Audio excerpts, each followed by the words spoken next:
In this video, I'll show you how to bulk update your Shopify products by SKU using Altera. This is useful when you want to make changes at once quickly instead of one by one. Let's get started.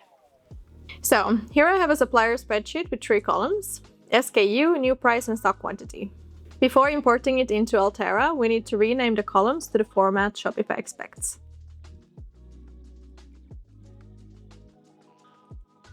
If your store has only one location, you can use Variant inventory quantity instead.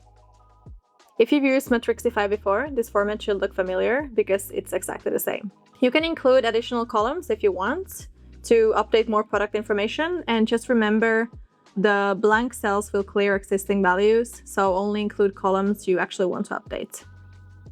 One thing to point out about the Variant SKU ID column is that the ID part is really important because it tells Altera to use the SKU to find the matching product, even if your spreadsheet contains other identifier columns. It also helps speed up the import, especially on larger stores.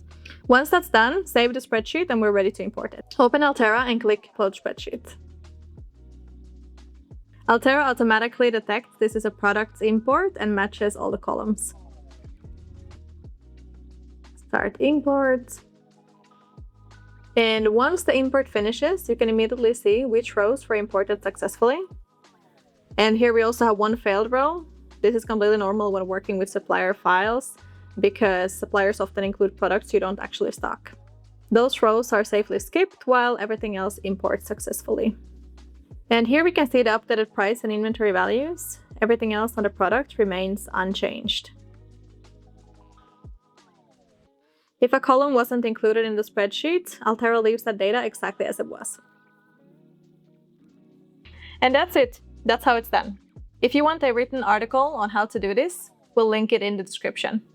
If you need any assistance, you can reach out to our 24/7 support, and you can find Altera in the Shopify App Store.